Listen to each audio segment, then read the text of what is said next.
Yes, people, welcome to the fifth episode here in the 25-26 season of the European podcast here on the NC network with myself, Dubul Dee. Coach Kojo. Kojo in the building. How are you, my brother? I don't know, Like I feel like I'm not good, but I'm also I don't know. I feel maybe I'm just missing proper football. That's the proper football because I'm totally uninvested in international football. Apart from Ghana going World Cup, Come that's on. that's the good news. Our neighbours, 2 or 3 countries down, depending on how you want to do your maths. They're struggling. They got to playoffs, so we're watching them with hateful eyes. But yeah, man, all good. Man. They're lucky Victor Osimhen saved them to even get them into this playoff. In any Yeah. other in any other setting, their qualification could be done already. You get what I'm saying? Yeah. But it's all us helping. A couple episodes ago, we were doing the scouting. Remember, we were doing the Ghanaian scouting in Bundesliga and all the Serie A and whatnot. So Otto, Addo, and they've got to thank us. All of them, they've got to thank us. Some people still want coming for each neck, even though Ghana have qualified. Right, we've done our thing, man. I think that's all that matters to me. What are your thoughts on Hudson-Odoi and Nketiah apparently maybe making themselves available now for the World Cup? I mean, I'm not gonna lie. I understand the outroar about they haven't contributed, so why are they allowed to come? But this is when you set pace. In the past, these things will continue to happen because that's what happened with Kevin Prince Boateng. Yeah, the guy who will make the German team for years, and then one challenge later in the game against another German international, and suddenly it was, oh well, damn, they don't want me, so I guess I go play for Ghana then, and then he didn't play any qualifiers, and then he made himself available again, and he got here to the World Cup squad. So you reap what you sow. But what I will say, I think even to be honest, I'll be honest, I think it takes a matter of time before Eddie and maybe I know Eddie for sure, not so much sure about Cam Hudson-Odoi's eligibility, but for Nketiah, I think he's not eligible until after the World Cup anyway. So yeah, I think if I remember reading what I read correctly. So we'll see about that. I'm not gonna lie to you though. As much as people are mad, I do not want to see Jordan Ayew start any game. So if they have to come, let them come. Well, Ado was just talking about Ayew and he said that he's been a great leader for him and Nice. he'll be playing at number 9. So yeah, That's fantastic. That's fantastic. If you were a great manager, we'd be in AFCON, but you're not. So what should happen now is honestly, I know it's not gonna happen, but my wishful thinking would be December comes and all the countries in Africa are preparing for African Cup of Nations, and then Ghana's FA walk to the office one day and say, "Hey, yeah, AFCON's starting. Who are we playing again? No, we didn't qualify. Hey, Abante, Gofi, we're home. Okay, Otu, talk.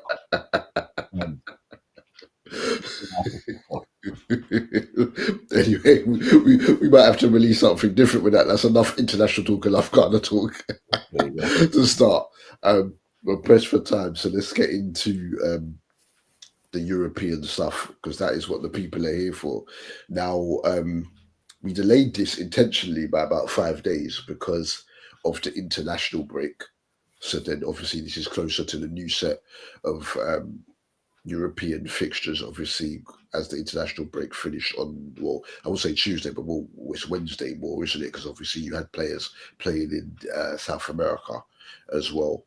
Mm-hmm. So we're going back to the fixtures from the 4th. It started, the game week was from the 4th to the 7th of October, if I'm not mistaken. And we're going to start in La Liga because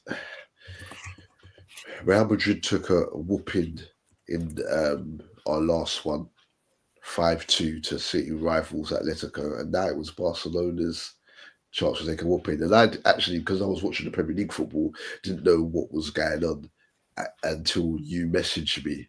And I think I knew it was 2-1, and then you showed me that, you're going to go in on Barca, but because you've had almost a week now, it's not going to be it's not going to be as potent as maybe it would have been when it was closer to the fixture. But it finished Sevilla 4, Barcelona 1, and Alexis Sanchez scored for the penalty spot, and Barca getting caught high up with some well-taken counter-attacking goals by Sevilla. Great goal by Marcus Rashford just on the stroke of half-time to pull it back to 2-1, as I was saying. But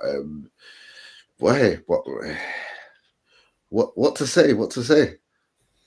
I mean, I think firstly, obviously I know what Barca are capable of, but I think sometimes people underestimate just how good the Sevilla team actually is. Vlaco Dimos in goal, Cesar Spilicueta. For those of you who ever listen to Free Midfield, I'm sure I might have said it a couple of times when I did podcast with you, Double. That for me at the time when he was at his peak at Chelsea, he was the best pure defender in the league, point blank, period. Agume, who I wanted him at United this summer from midfield, but I think he's very comfortable in Sevilla, which is fine. Batista Mendy, Dubul Dee, all good players, and then Alexis Sanchez, who, by the way, I'm just gonna put this out there, scored this weekend or last weekend or weekend before. I'm trying to get my timelines right, bloody hell. And once upon a time when he was playing in England, people were saying that he's second to Eden Hazard. So at the same age, Eden Hazard is now 34 playing charity matches, and Sanchez is scoring against Barcelona, closing the game. So, and starting, he didn't come off the bench, by the way. He didn't do all that behavior. He went to Spain and he's still having some level of success. He did it at Barcelona and now he's doing it at Sevilla. So man went to Madrid, got their dream move and did nothing. Anyway, yeah, no doubt they outclassed Barcelona. I think that's point blank period. Yeah. People, my outlook on football is this, and sometimes I'm happy about these results. It doesn't reflect anything bad on Barcelona. Barcelona have a pattern that works for them, and they excel in it more than anybody else in the world, right? They've done it from day one from Pep Guardiola, even before Pep.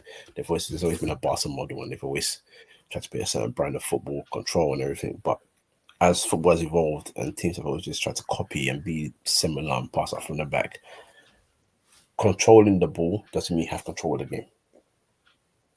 And Sevilla controlled the game for me.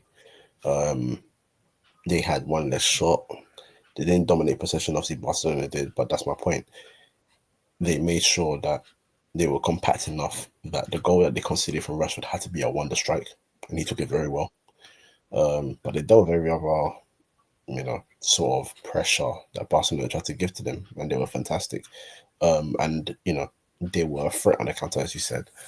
They had, if I remember correctly, like 10 offsides or so. So they were obviously trying to get in behind quite a lot. You say Mbappe settings. Oh yeah, exactly. Filippo Mbappe.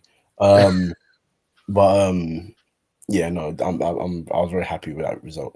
It's not even against Barcelona. Obviously, I'm a Madridista, and I want Madrid to win the title. But more to the point, when you're playing a brand of football, sometimes for me as a purist, I enjoy watching other styles being the so-called common style today, because the counter-attacking from Sevilla was exceptional.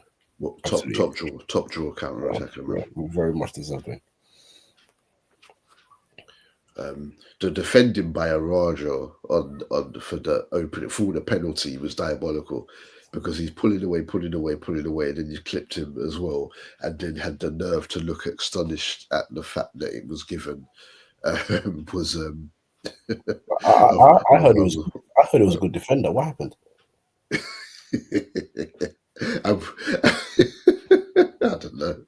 And heavily rated by some, bro. And Lewandowski's penalty miss also as well was diabolical. Yeah, I tried to walk past that because I've been calling certain man out on this when Lewandowski scores. So let's move on, bro. Let's move on. He's probably not listening anyway, but yeah, if that you don't want to hear it, I would. if that went in, I don't see Barcelona losing the game, to be perfectly honest. So yeah, you rarely see that type of diabolical behavior, probably the best word to use from Lewandowski, but they were shut down and they were made to pay for it because of the fact that Real Madrid, well, I say made to pay for it, but Madrid actually won before this game. Madrid beat Villarreal 3-1. Vinicius scored his penalty, keeper got a hand to it. He also scored a deflected shot. Well worked third goal for Madrid right at the end from Mbappe. But before that, Mikatadze, the Georgian, who does a madness up top with Kvaratskhelia Kvaratskhelia for the national team, scored a good goal. I'm a fan of his play. I prefer him centrally with his pace and dynamism, but he sometimes plays off of the right for Georgia as well.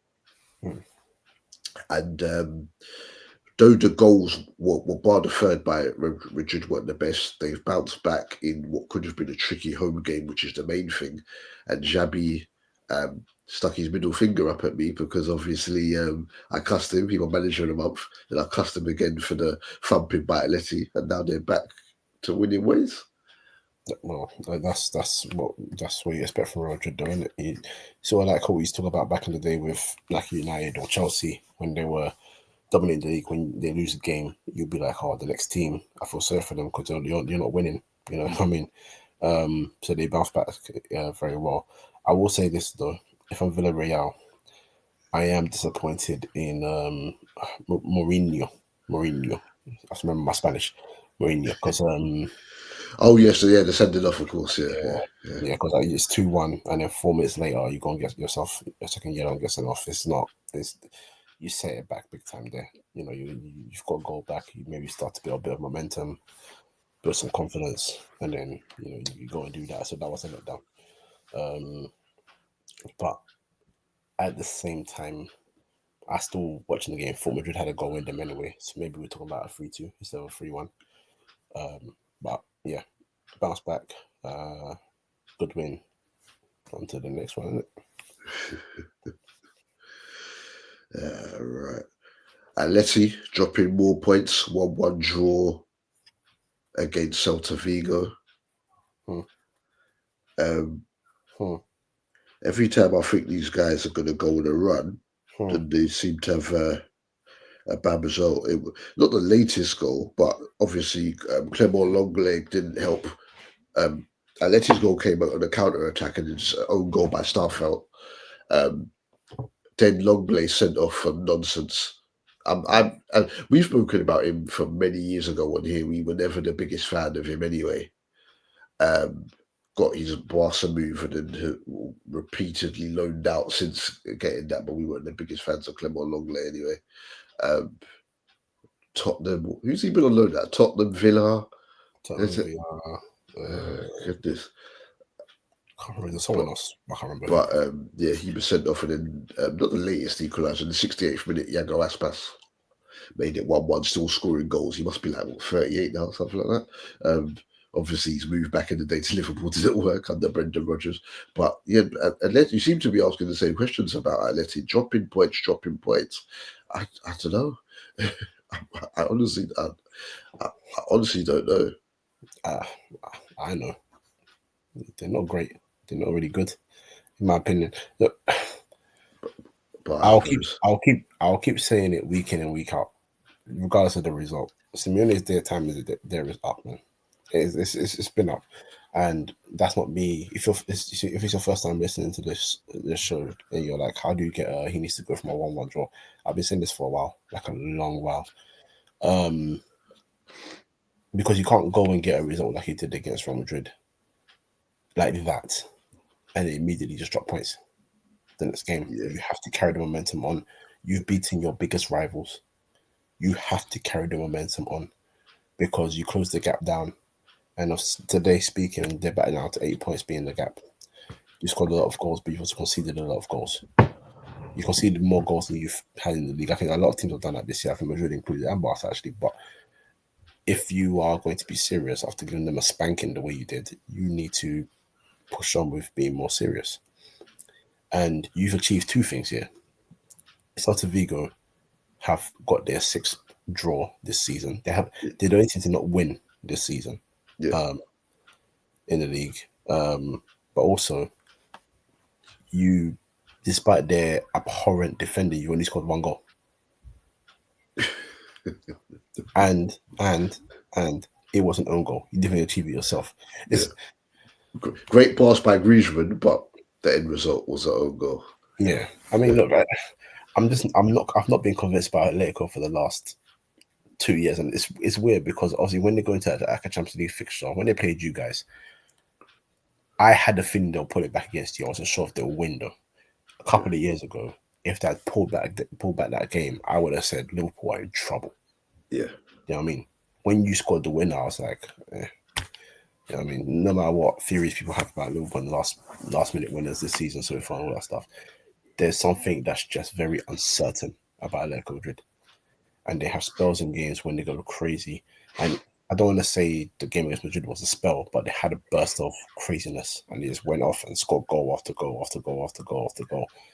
But in so many other games this season, they have struggled to keep clean sheets. They've struggled to defend cohesively. They've struggled to... In fact, a lot of their goals this season have been fantastic goals, but that's the point, though. They're fantastic goals. What about the teams that just, kill games off? Yeah. I'm not certain about them, and I think they just need a change of guard, in my opinion. I think you're going to see more performances like this. They'll get into the Champions League again, sure, but yeah, nothing's going to change until otherwise. So yeah, that's not me trying to be extreme. That's just my analysis of it. But hey, I'm a Real Madrid guy, so let them keep falling, man. I don't care. And another team quickly that we have to cover before we go to the Bundesliga, coach, is Real Sociedad, because they lost 1-0 to Real Vallecano. Good Vallecano goal on the break as well. And Sociedad a second from bottom. Now, obviously, look, there's still like over 30 games left or whatever, so they've easily got enough time to drag themselves out. But is it look? They've got. I'm trying to think of what type of player. Okay, let's play devil's advocate partially for a minute. Oyarzabal, though he is the captain. Yeah, we know Real Barcelona will come looking for someone with the age of Lewandowski. Do you think it could be a case where Barca could go for someone like him that can play anywhere across the front line if they continue to struggle? Not necessarily in January, but maybe next summer, for instance, if they really struggle. Is it a case where because he'll show loyalty because of the sheer fact that obviously being club captain and whatnot, boyhood club, etc. Because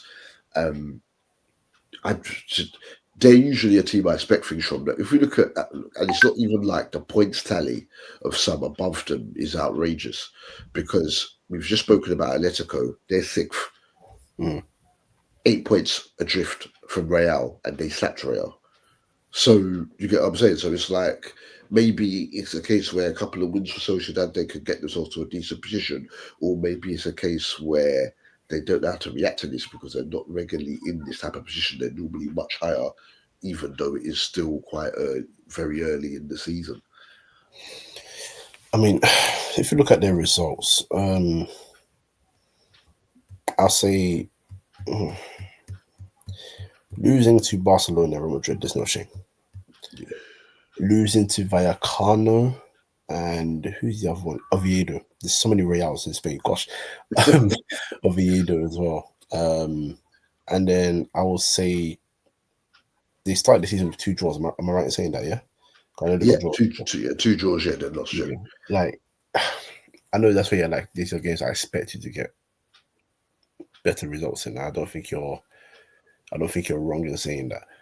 I think what the struggle is how do I even... Actually, no, you know, because I was going to say, I don't actually know. I'm looking at the team. I'm going to look at the team right now. Well, the last starting lineup anyway. The last starting lineup is it's still good. Goncalo They've Guedes got is decent players. There's on loan from Wolves, yeah. So then Kubo is a good player. Yeah. Umar said Sadiq not necessarily going to get you a bag of goals, but disruptive, tall player. You get what I'm saying? Because saying all right, holding it up and whatnot. Yards about. Oscarson's decent, but he's obviously injured at the moment. Berendetia is decent. In midfield, Sucic, a player you've spoken about, he's a good player. Bryce Mendes, a good player. Yeah. They've got Carlos Soler on loan from West Ham. They've got Yangel Herrera, who was at Girona, former Man City player. I didn't even know they had Herrera, but probably because he's injured at the moment. So maybe it's a case when they get one or two back from injury. But there's names all over. They've got enough quality there. They've got enough quality. They've got enough quality. There's more than enough quality there. I think what it is. I mean, firstly, just ask. Let me go back to your question about Yazabal and Barcelona, for example. Barcelona need to be able to make sure they can buy like a chicken box from Morley's before they can spend more money on anybody else. So before they get excited, they need to relax. Registration, baby. Yeah, boy, some criminal activity there over there, man. Some like Casa de Papel behavior. But I honestly can't diagnose them right now. But it's a bit of an odd start to the season because I mean, even though I cuss out Celta Vigo quite a lot, they tend to have a good start to the season numbers wise. That's the next game on Sunday. Exactly. So Sociedad on Sunday. So with that -10 goal difference, this is when we're really going to find it because we're doing the soft launch at the moment, but it might be a hard launch if Sociedad lose to Celta on the weekend. I mean, well, what I will say is this. Both clubs are a win away, depending on their goal difference as well, from being like 13th, 14th. And I'm not saying that's good. I'm just saying that's obviously a big change from being 19th and I think Vigo are 16th. So because it's so early in the season, I wouldn't treat a loss for either as a disaster. Now, what I would treat as a disaster is if the performance is abhorrent. If we are coming here next week and we're talking about horror shows, then I have an issue. You know what I'm saying? But when it's so early, I don't think either should panic. Like you look at Girona had an exceptional season before. Now look at them. They've only won one game. They've conceded a bag of goals. You know, but no matter what you diagnose it to be. But at least Girona lost their talisman in Dovbyk to Roma. No, I'm saying after their great run, these lot still have their guys there. Their talisman. No, they did, but they did. But one player doesn't make a squad. I understand the importance of him, but you don't. He won the Pachichi coach. No. Again, I'm not disagreeing with that, but the guys at your backline conceding. Here it is here, conceding 17 goals. Like, come on, like it's just I think we just were allowed them to get away with it a bit too much. But yeah, back to Sociedad. I think it's not panic stations yet, but if the performance this weekend is embarrassing, then we've got to start having some conversations quick. Yeah, I hear you. Right, we're going to go to the Bundesliga, and the reason why this week's pod is called Lucho House Party is because Eintracht Frankfurt, who we've been waxing lyrical about, were beaten 3-0 by Bayern Munich. Bayern played 10-1-10. It's a madness. They took the lead after what was it, 15 seconds from Luis Diaz, man like Lucho. Harry Kane had one disallowed for offside and then scored a brilliant goal, low strike. Every time he scores one of them now from outside the box, I'm thinking, yeah, coach. And the other joke is, we said this on you said it on the pod. I didn't fully agree with you, but I understood where you were coming from, which some people wrote about him being top five all time, etc., in terms of like players that have played in the full position because of his passing, the way they can drop off and that. And what have I seen this week on TalkSport on the Drive Time show with Andy Goldstein and Darren Bent? Similar things being said. So but who are we? I think my issue is Harry Kane will be a lot more appreciated when he's done, and it's not the way it should be seen. And then we see the lack of bagsman in world football, and then we'll be like, oh, remember when Kane used to bang? You get me? We've seen so many footballers in our lifetimes. There's so many more footballers to come in this world, and there might be someone that absolutely destroys his legacy. It might be destroys another person's legacy in terms of, yes, you have a great legacy, but this person or their career is maybe better. There's so many avenues you can go down in football. A man who was never blessed with crazy pace, who can finish from anywhere, who can give you any type of finish, can score headers, can create chances, like an exceptional attacking midfielder, can make crazy passes, an absolute team worker. And now he's got accolades to his name. That's the one. That's the only criticism people could have of him. But the club that he played for didn't show ambition to go and win these things. You know what I mean? And it's weird that he's left, and that's when they win a trophy. But in terms of when they were their strongest ever, all they needed to do was give him 1 or 2 pieces extra around him, and they probably would have got one of the major owners, no problem. Yeah. Now he's at Bayern. His numbers, his return is ridiculous, and I just think and actually to top onto that, actually in terms of European players, he entered the top 5 of all-time European scorers for their nations. So he's now in a group with obviously Ronaldo, who's head and shoulders above, and then you got Lewandowski and so on and so forth. He's in that class now. I don't know what it's going to take for the football world to finally just respect the guy for his excellence. Appreciate him. Really excellent. It's a weird one, isn't it? Yeah, he's truly an excellent footballer. I don't know what it's going to take. And when he retires, someone's going to drop up a compilation and be like, oh my God, these goals are stupid. I'm like, well, you didn't want to enjoy them when they were here, so why do you want to enjoy them now?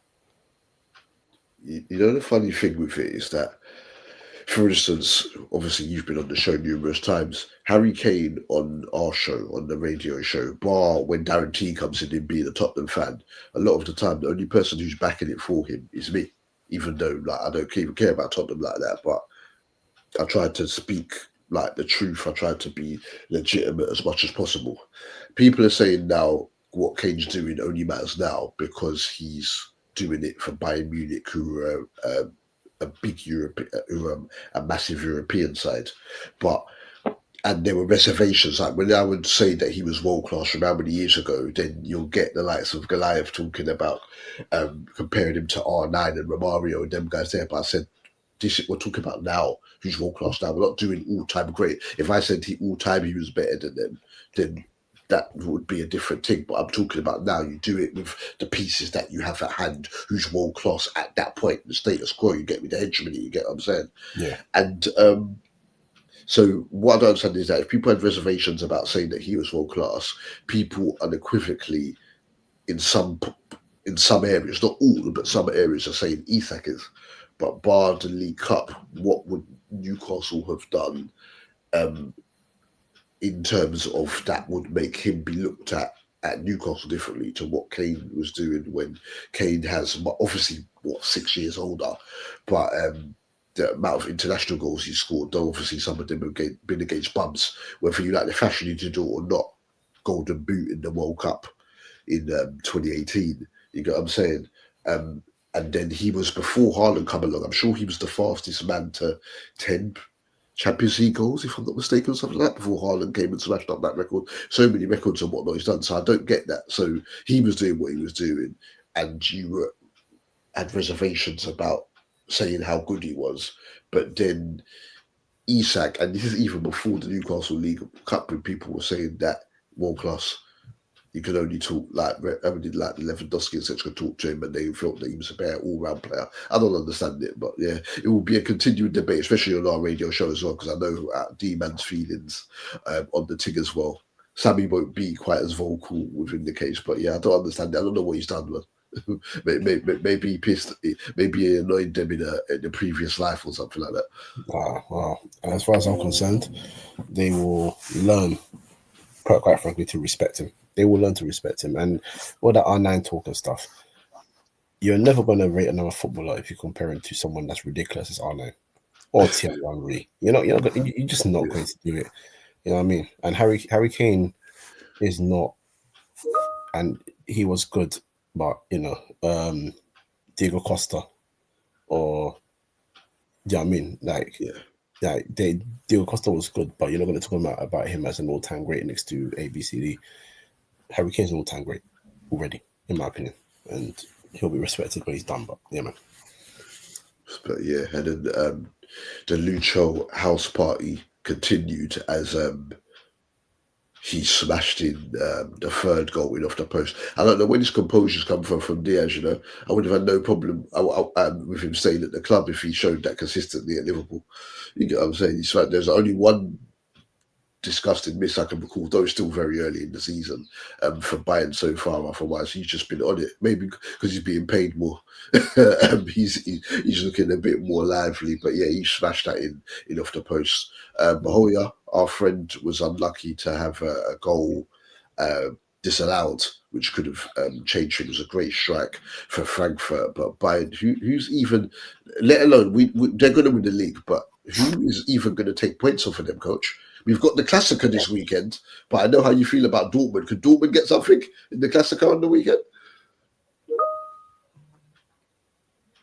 Oh, great. He's not even going to answer the question. That's going to say it. I need to answer that question. Man saying to me, Dubs, is that a rhetorical question? Oh, right. Thanks, bro. Come on, I'm going to get my Dortmund shirt just for the game. You get what I'm saying? Like, do what you want to do, man. You're in the master, man. I'm not going to do it. You're in the master, man. You're in the master. If somehow, come on, Dortmund. if what's their name, Dortmund somehow were to win it, I'll still come here and call them nonsense to him. So it is what it is, man. We need someone to do something. Look, Mönchengladbach might get the Sociedad treatment, right? But I'm going to give Mönchengladbach another week because they're struggling at the moment. Obviously, they lost the likes of Alessandro Player. So we'll see about that. I'm going to give them one more game from I attacked them. They had a nil drawn streak. But otherwise, if they keep on doing this, then there'll be the Liga section. Sorry, the Bundesliga section, rather, will get smaller and smaller unless something, you know what I'm saying, unless someone does something constructive in this division, because these men is just like coming like all-stars out there, you know what I'm saying? Elise, brilliant, the link-ups with Kane, Diaz causing problems on the other side, Conrad Limer's not even being used consistently in central midfield because he go do job at right back. We know how good Kimmich is. I mean, come on, bro, man. Come on, bro. You had Jonathan Tah to, obviously the defense wasn't the great part, but they mostly have the ball like that. It's ridiculous, man. We want more stories. You get what I'm saying? So, right. Other results, Leverkusen beat Union Berlin 2-0. Our boy Pock, who scored again. See if we can get him to play for Ghana rather than Holland. We were doing our scouting. Out, by the way. He said Ghana, so I said that quick. So Ghana.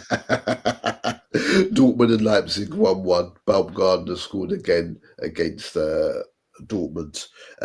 Jan Koto, who scored in Champions League the other day against Juventus as well, made that 1-1 there. Right. Let's go to La Liga. So, I keep on doing that. Serie A. We started with the Liga. Goodness sake. Jesus Christ. Dubs, what's wrong with you? We've done the Liga. Right. A crazy game. Yeah, at the Olimpico. It finished Lazio 3, Torino 3. Torino thought, Shea Adams amongst the scores for Torino. Torino thought that they had got all 3 points, but then a penalty for Cataldi in injury time leveled up. So yeah, that finished 3-3. Crazy match. What do you expect from Lazio this season? Obviously not necessarily the force that they once was, and some people won't be able to recall all the players that they have. They obviously know the likes of Guendouzi because he used to play for Arsenal, but the likes of Immobile and all these other guys that this team once had, Felipe Henderson and whatnot, aren't there. What do you expect for them? And to concede 3 against Torino, who aren't renowned for scoring a bag of goals as well, but they're lucky they got out of jail with that late penalty. What do I expect? I think top 10 is fair. I think top 10 is fair because I don't see them better than Napoli. I don't see them better than Juve. I don't see them better than AC or Inter. I don't see them better than Atalanta. I don't see them better than Roma. They're not better than Como. They're not better than Sassuolo. I don't think they're even better than Udinese. Even though Sassuolo just came up. Yeah. Ooh. Yeah, I know that might sound crazy to a lot of people, but I don't look at their squad and feel like, yeah. No, I hear you. Not the same. I mean, not the same war, is it? Yeah, it's not the same. I mean, I think they've got some decent pieces. I like Romagnoli. I like High Serge to an extent. Zakagni is a good player. Yeah, I think Pedro's an old man now, so I think we just got to let him go. But yeah, I mean, when they're playing against Torino, I was looking at Torino's starting up as well, and I was just like, I think Torino probably take it. So Lazio, from me, if you ask me, I think they did well to get the point, personally.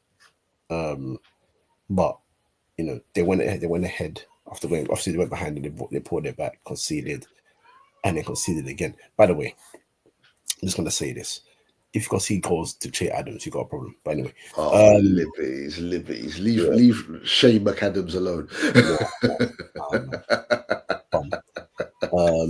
But no, they got a bit of luck. 113th minute, wasn't it? Yeah, all that injury time. Penalty. You've got some life, so you know there's something to grab onto there. But you won't get that luck all the time, so they need to sort themselves out. But I'm not convinced by them. That's just how I see them. Cancellieri was on fire with his two, some really good strike in there. But yeah, man. But Napoli, still top of the league. They won 2-1 against Genoa. And my boy, actually, we might change the title from Lucho House Party. We'll see about that, because Rasmus Højlund, I could call him my homie again because he was at my other Italian team, Atalanta, before, went to you Pagans, and now he can't stop scoring for club and country. This one, the winner he got for Napoli was from a rebound after an effort was saved. But what was it? It's just like different surroundings being used differently, man management from Conte. What is it? Why is he on fire at the moment? So saying that, we saw it twice at United, but that's all we saw. Outside of that, it wasn't good enough, because he was your top scorer in the Champions League when you lot somehow scored the most goals but finished bottom of your group and got knocked out season before last. And then he had that run, didn't he, season before last in the league where he scored, was it 6 or 7 games in a row? And then after that, didn't really do anything.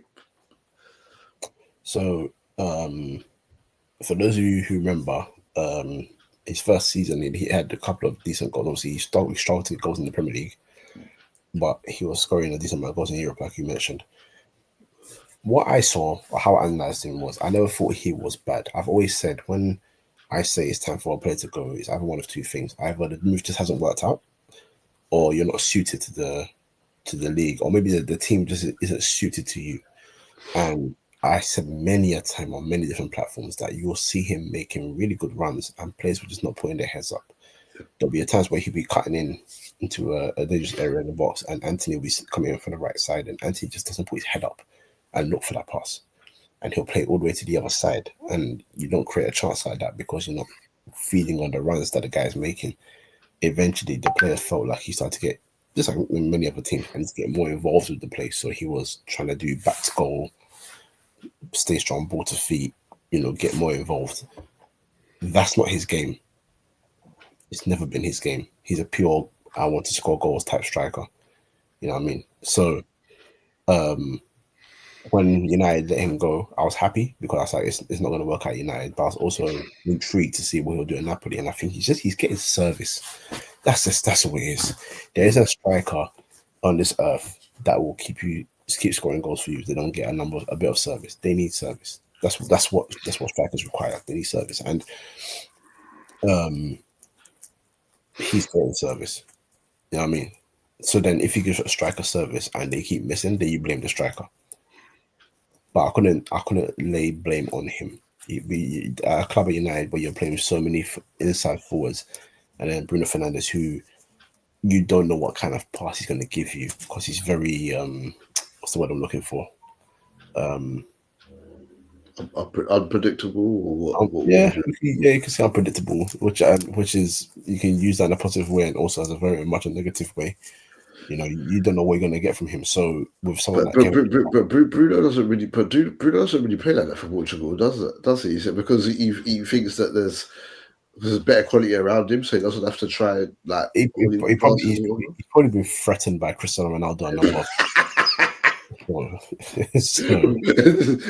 didn't want to say it. You said it. Thoughts of that of coach and not any of us here at the NC network. And if Ronaldo did threaten him, that's why I want to continue calling you my guy, Ronaldo. I hope you did, because if you actually know, because look at when Ronaldo at United, every time Ronaldo got a Bruno assist, the pass was excellent. Ronaldo, like, there was no stupid passes when he was with Ronaldo on the pitch.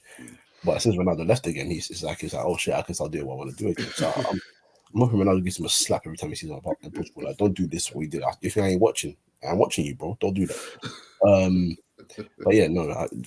With Kevin De Bruyne makes more commonsensical passes. He doesn't just try things to try things. He makes passes that he thinks are going to be making their way. And I think he's got other bits of creativity around him, and he's got hard workers around him. So he just has to do so much hard work. You know what I mean? So I think he's just in the right environment, and I'm happy for him. Genuinely happy for him. I wouldn't have changed sending him, by the way. He still had to go because it wasn't working at United. No matter what the form is, if it's not working out somewhere and it works out elsewhere, it's just what it is. We saw it with Diego Forlan. Didn't work out United. He wasn't terrible for United in terms of his overall play, but he wasn't getting numbers. And then his first season in Spain, he won the European Golden Boot. Environmental, man. You said it earlier with Aspas. At Liverpool, he didn't have the best fun. But at Celta Vigo in La Liga, he's a bagsman.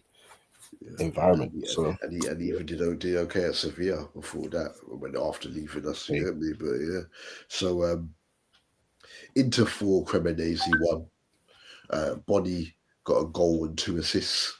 So good for Kivu to know that when there's an injury to Thuram, you can just slip Bonnie in there, and he's not taken too much time to be able to get in rhythm. Brilliant strike by DeMarco. It's quite similar to Kane's goal in Bayern's win over Frankfurt. Roma got a late win at Fiorentina, despite Fiorentina taking the lead. Moise Keane scored a banger. Then Disula looks very good for Roma. We spoke about him before the podcast. He scored a great goal, and then they won that at the end. And Atalanta drew 1-1 with Como as well. So another solid and competitive week in Serie A. Though obviously you can obviously change. Are you still sticking with Napoli to go back to back? Yeah. I think they've just got about enough. I think they've got enough, and I think Rasmus is on course for 30 goals in all comps this season. So if he doesn't get injured, it could be the case. And especially if De Bruyne doesn't get injured as well. You know what I'm saying? But right, to wrap, I want a couple of predictions from you, because like half the games in Serie A matter this week. All games matter earlier, but like matter. So Saturday, Torino and Napoli. 3-1 Napoli. Roma Inter. 1-1. Como Juventus.